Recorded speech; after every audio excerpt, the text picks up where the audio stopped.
Muito bem, galera, vamos dar início a mais um vídeo de simulado de legislação de trânsito, testar conhecimentos e nos aprimorarmos para quando formos fazer nossa prova de legislação, conseguimos a nota máxima, né? E a tão sonhada aprovação para as próximas etapas. A primeira questão do dia de hoje, nós temos aí um caso hipotético. Josivaldo está conduzindo seu veículo em uma rodovia quando, ao passar por um posto policial, é abordado por um agente de trânsito. A Josivaldo é requerido a apresentação dos documentos obrigatórios, porém o mesmo só se encontra com o CRLV. Neste caso, que tipo de conduta o agente deverá ter para com Josivaldo à luz do CTB? Situação bem interessante, o camarada passando no posto policial, é abordado, o agente de trânsito faz o requerimento dos documentos de porte obrigatório e ele só está com apenas um deles, faz menção do CRLV. Então, nesta situação hipotética, o que deverá ser aplicado ao condutor Josivaldo? A alternativa A diz que multá-lo, pois cometeu infração de natureza leve. A alternativa B diz não caberá infração nesta situação. A alternativa C, não haverá infração se Josivaldo estiver com uma xerox autenticada de sua CNH. E D, todas as alternativas estão incorretas. Vamos analisar a situação de uma forma pormenorizada. Primeiro, este condutor está passando por um posto policial, então já sabemos o contexto. Estava na rodovia passando por um posto policial. O agente de trânsito faz o requerimento dos documentos, ele entrega apenas o documento do veículo, o certificado de registro de licenciamento veicular. A gente vai julgar esse caso de acordo com o CTB. Aqui nós vamos mencionar 3 artigos do CTB. A gente vai mencionar o artigo 159 do CTB, iremos mencionar o artigo 133 do CTB e também iremos mencionar o artigo 233 do CTB.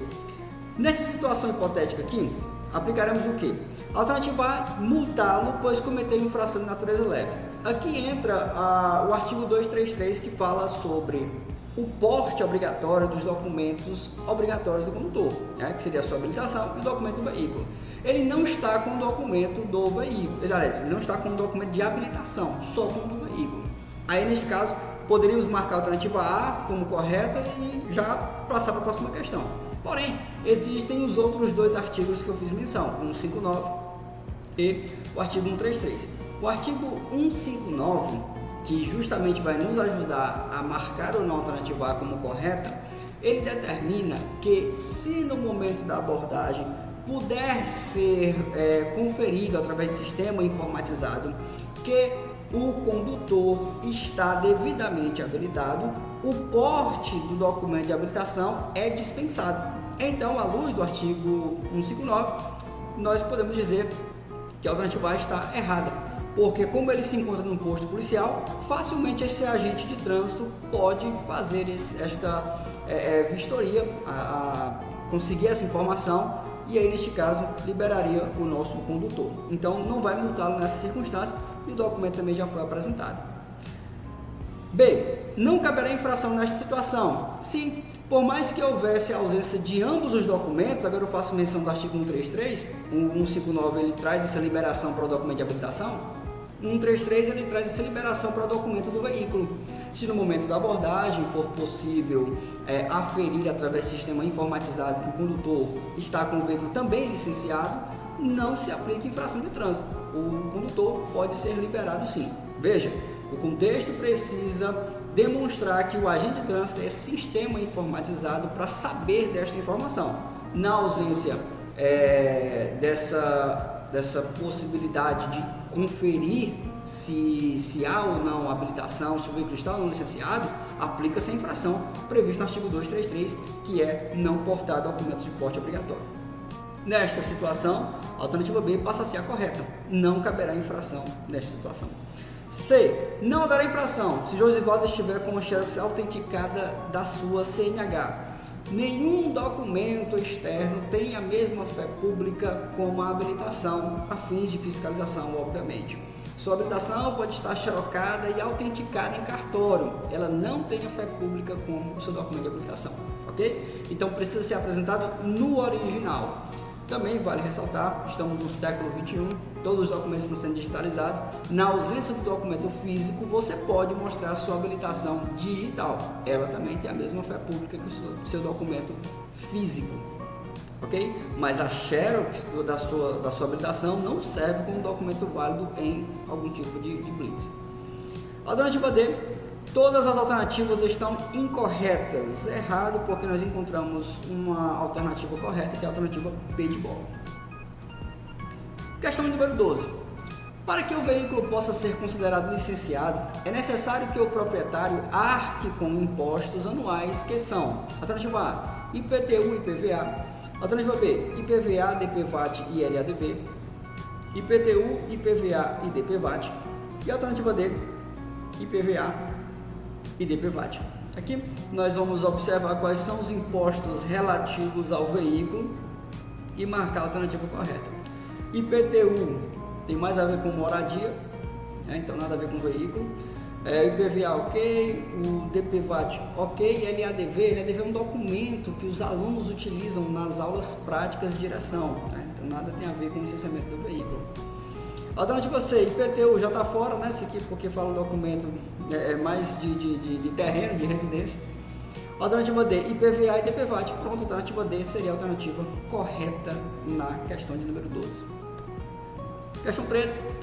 Sobre a CNH a nível internacional, a PID, responda qual alternativa está incorreta. Vamos ali analisar as alternativas da questão número 13 sobre a CNH a nível internacional. Alternativa A diz: o condutor estrangeiro poderá conduzir veículo no Brasil por até 6 meses. B. O condutor que tenha PPD poderá requerer sua PID. C. Não será conferida PID a condutores com as ACC. Alternativa C. Não será conferida PID a condutores com ACC. E D. A validade da PID sempre estará condicionada à habilitação do condutor. Analisando a questão número 13, observaremos que existe somente uma alternativa incorreta aqui. A alternativa A, ela está correta quando ela afirma que o condutor estrangeiro poderá conduzir o veículo no Brasil por até 6 meses, né? Existe essa previsão ali pelo CTB. Se isso aqui está correto, não é o que a gente quer. B. O condutor que tem a PPD, a permissão para dirigir, poderá requerer a sua PID. A PID é a permissão internacional para dirigir, a sua habilitação estrangeira, habilitação internacional. E sim, quem possui PPD tem direito sim de requerer a sua PID. Se isso aqui é verdade, não é o que a gente quer. Alternativa C, não será conferida a PID, a permissão internacional, a condutores com a ACC. A ACC é a habilitação para conduzir ciclomotores e realmente não será conferida a PID para quem possui ACC. Só quem tem CNH ou PPD. Okay? Então isso aqui está correto também. Se está correto, não é o que a gente quer. A alternativa D tem que ser essa a incorreta, né? Ela diz o seguinte: a validade da PID sempre estará condicionada à habilitação do condutor. Cuidadinho com essa palavra aqui, ó, sempre. Neste contexto aqui, ela faz com que a alternativa D se torne incorreta, porque nem sempre a sua PID, né, ou a validade dela, estará condicionada à validade da sua habilitação. O que diz a norma? A norma diz que, em regra geral, a PID tem a mesma validade que a sua habilitação nacional. Porém, se a sua habilitação nacional tiver uma validade superior a 3 anos, a sua PID só tem validade máxima até 3 anos. Mesmo que a sua habilitação nacional vale por 10 anos, a PID só vale por 3, certo? Então o limite máximo de validade é esse. Então nem sempre vai estar condicionada a PID, né, a validade dela, à sua habilitação. A alternativa D seria incorreta. Questão de número 14, uma questão muito boa. Para que um condutor possa conduzir trator misto ou de esteira em via pública, deverá estar habilitado no mínimo na categoria. A alternativa A diz que é a categoria B, a alternativa B diz que é a categoria C, a alternativa C diz que a categoria mínima é a D e a alternativa D diz que não há exigência de habilitação para a condução desses tipos de tratores. Aqui você precisa ter um conhecimento prévio sobre a existência de alguns tipos de tratores. Existem no mínimo 3 tipos de tratores: trator misto, trator de esteira e trator de rodas, né? E tudo isso tem como base a forma da movimentação desse tipo de trator. Na imagem que você observa aqui, nós estamos diante do trator misto. Misto por quê? Porque simultaneamente ele tem 2 tipos de locomoção: a esteira e a roda. Trator misto. Se ele só tivesse rodas, seria trator de rodas. Se ele só tivesse esteira, seria trator de esteira. Como ele tem os 2, trator misto. A questão, ela pergunta a categoria mínima para a condução de tratores. Só que ele fala especificamente qual é o trator. Trator misto e trator de esteira devem ser obrigatoriamente conduzidos por categoria C, no mínimo, certo? No mínimo, categoria C. Mas vale até ressaltar, a gente já respondeu a questão, que existe a possibilidade de você conduzir um trator com a categoria B, desde que seja um trator de rodas, que ele tenha apenas rodas, não esteira. A presença da esteira faz com que haja a necessidade da categoria C, no mínimo, para condução em via pública. Questão 15. Segundo a composição do SNT, qual dos itens abaixo contém apenas órgãos normativos? Questãozinha muito boa. Alternativa A, CONTRAN, CETRAN e JARE. Alternativa B, SENATRAN, CONTRANDIF, PRF. Alternativa C, PM, DEMUTRAN e CETRAN. Na alternativa D, isolada apenas. Um bom macete para que você possa responder esse tipo de questão é lembrar de uma regrinha que ajuda muito os alunos em questões sobre órgãos. Todo órgão normativo começa com a letra C. Então, com isso em mente, eu posso ir para as alternativas e facilmente achar a alternativa que só é composta com órgãos normativos. A alternativa A já estaria fora porque JARE começa com J e ela não é normativa, ela é executiva. SENATRAN começa com S, né? Então também seria um órgão executivo, não um órgão normativo, PRF também. Alternativa C, PM e DEMUTRAN, nenhum dos dois começa com a letra C, né? E a alternativa D é o CETRAN. CETRAN sim é um órgão normativo, então a alternativa D seria a alternativa correta na questão de número 15. Com um macetezinho só, você acabou chegando a uma alternativa com muito mais facilidade. Questão número 16. Sobre normas gerais de circulação e conduta, marque a incorreta. A alternativa A diz: em regra, a circulação far-se-á pelo lado direito da via. A alternativa B: o trânsito de veículo automotor será permitido sobre calçadas quando se tratar de entrada, saída de imóveis. Alternativa C: será proibido ao pedestre cruzar a via, mesmo havendo sinal específico indicando a permissão, quando houver passagem de veículo de fiscalização no cumprimento do dever legal.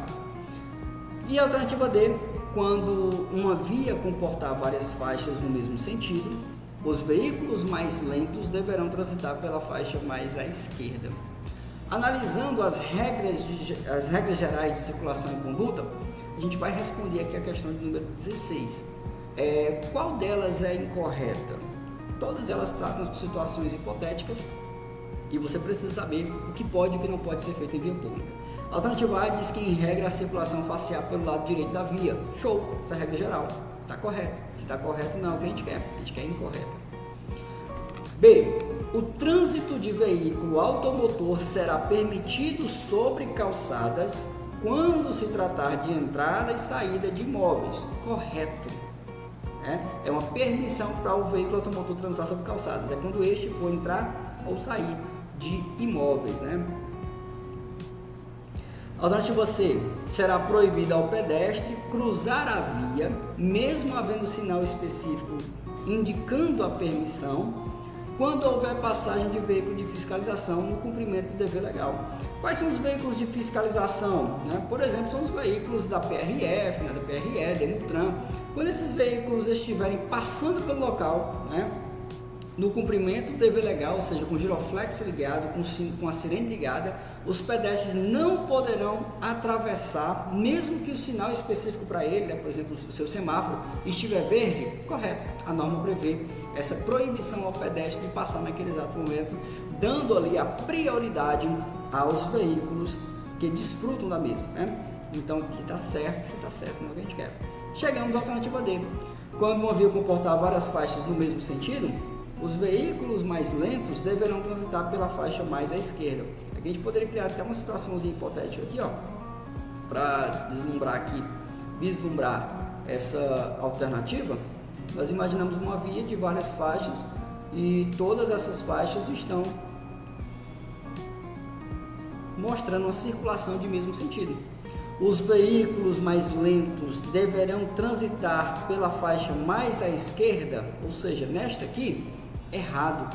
Os veículos de maior porte deverão transitar pela faixa mais à direita da via e não à esquerda. A alternativa D está incorreta e é ela que a gente vai marcar para acertar a questão número 16. Questão de número 17. O conceito de ultrapassagem se define como o movimento de passar à frente de outro veículo que se desloca no mesmo sentido, em menor velocidade e na mesma faixa de tráfego, saindo dela sem necessitar retornar à faixa de origem. Certo ou errado? Aqui você precisa ter o conhecimento previsto lá no anexo 1 do CTB. Lá no anexo 1 do CTB você vai ter a informação sobre o conceito de ultrapassagem. Esse conceito trazido na questão número 17, ele está incorreto, porque lá você vai observar que para a configuração da ultrapassagem, você precisa sair da faixa inicial, mas precisa voltar para a faixa inicial novamente para que a configuração da ultrapassagem ocorra. Então essa assertiva está errada, porque ele diz que não há uma necessidade de retorno à faixa de origem.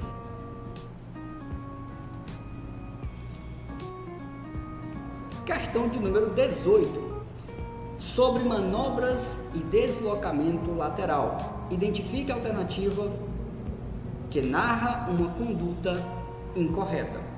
A alternativa A diz: o condutor que for ingressar numa via procedente de um lote lindeiro a essa via deverá dar preferência aos veículos e pedestres que por ela estejam transitando. Alternativa B: quando o condutor desejar convergir à esquerda ou à direita, deverá indicar exclusivamente com luz indicadora de direção do veículo. Alternativa C: nas vias providas de acostamento, o condutor deverá aguardar no acostamento à direita para realizar uma conversão à esquerda. Alternativa D: ao sair da via pelo lado direito, aproximar-se o máximo possível do bordo direito da pista e executar sua manobra no menor espaço possível. Tudo isso aqui encontraremos também nas normas gerais de circulação e conduta. Nessa aqui, realmente houve uma alternativa incorreta. Qual seria ela? A alternativa A, ela está correta, quando ela diz que o condutor que for ingressar numa via procedente de um lote lindeiro, ou seja, está saindo de uma residência, de uma guia rebaixada, ele deverá dar preferência aos veículos e pedestres que já estejam transitando. Correto, show, isso aqui está correto, não é o que a gente quer. Alternativa B: quando o condutor desejar convergir à esquerda ou à direita, deverá indicar exclusivamente com luz indicadora a direção do veículo. Errado, por conta do exclusivamente. Ele não tem que indicar com a seta se ele vai convergir à esquerda? Sim, mas não de forma exclusiva. O CTB, no artigo 89, ele prevê a possibilidade de você fazer isso com um gesto de braço. Então você pode sinalizar com o braço uma conversão à direita ou à esquerda e também estaria correto. Então quando ele traz o termo exclusivo, ele diz só isso e nada mais. É errado. Existe o gesto regulamentar de braço. Então a alternativa B seria a alternativa incorreta. A C, ela está correta porque nas vias providas de acostamento, O condutor deverá aguardar no acostamento à direita para realizar uma conversão à esquerda. Sim, vias dotadas de acostamento, você precisa convergir à esquerda, indo para o lado direito para depois realizar a conversão, o que é previsto ali, principalmente no perímetro rural. A alternativa D também está correta. Ao sair da via pelo lado direito, aproximar-se ao máximo possível do bordo direito da pista e executar sua manobra no menor espaço possível. Sim, quando a conversão ela é para o lado direito, você vai ficar o mais próximo do lado direito para tentar utilizar o mínimo espaço possível. Todas estão corretas, com a exceção da alternativa B de bola. Questão de número 19. Diante da passagem de nível, o condutor deve, para quem não lembra, passagem de nível é como está sendo retratado aqui, quando você vai cruzar a linha férrea, né? Cruzar os trilhos dos veículos que se deslocam sobre trilhos. A alternativa A diz que, diante da passagem de nível, o condutor deve reduzir a velocidade para a sua própria segurança. B. Parar exclusivamente se a passagem for com barreira. C.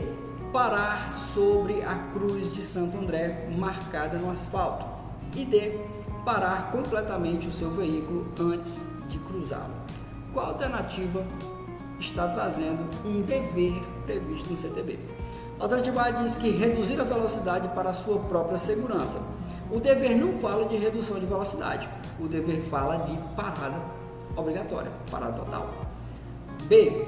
Parar exclusivamente, ou seja, somente se a passagem for com barreira, com braço mecânico. Errado. Você é obrigado a parar, sendo a passagem de nível com ou sem barreira. C. Parar sobre a cruz de Santo André marcada no asfalto. A cruz de Santo André seria essa marcação aqui, ó. E também estaria errado, né? Existe uma previsão para que você resguarde uma distância do veículo que está à sua frente, e essa distância ela é demarcada pela cruz de Santo André pintada no asfalto. Então você deve parar antes da cruz de Santo André pintada no asfalto se houver um veículo já após ela respeitando a passagem de nível. Então não é sobre a cruz de Santo André, é antes ou depois. Alternativa D. Parar completamente o seu veículo antes de cruzá-lo. Exatamente, a alternativa D traz a recomendação prevista no CTB. Última questão, questão de número 20, diz o seguinte: ao conduzir seu veículo por uma via iluminada, Josivaldo percebe que o condutor em sentido contrário ao seu está com o facho de luz alta aceso e não responde aos pedidos de Josivaldo para mudar o facho de luz para baixo. Dolosamente, Josivaldo também posiciona o facho de luz alta em direção ao outro condutor, visando ofuscar sua visão. Diante da situação, entende-se que a alternativa A: há o cometimento de infração somente por Josivaldo. B. Há o cometimento de infração somente pelo outro condutor. C. Há o cometimento de infração por ambos os motoristas. E D. Por não haver previsão legal, não haverá infração aos condutores. Quem nunca passou por essa situação? Você está com faixa de luz alta baixa, vem o outro condutor no sentido contrário ao seu com faixa de luz alta, você pede a luz baixa, ele não baixa, e aí você, com raiva da situação, acaba também adicionando o seu faixa de luz alta, né? Nesta situação hipotética aqui, a correta alternativa seria a alternativa C. Existe previsão legal para ambos os condutores. Leve para quem esquece, né, de baixar o farol estando numa via iluminada, e para quem tem o dolo de causar o ofuscamento é infração de natureza grave, né? Então quem vai responder de forma dolosa ali, quem vai agir com dolo querendo ofuscar responde pela infração de natureza grave, e quem vir esquecido de baixar o farol responde pela infração de natureza leve. Então a alternativa C seria a alternativa correta para essa questão. Galera, me despeço por aqui, peço que você possa se inscrever no nosso canal para que a gente possa aumentar essa corrente e, quem sabe aí, aumentar o número de pessoas que possam ter acesso a esse tipo de conteúdo. Desde já, muito obrigado a todos e um forte abraço.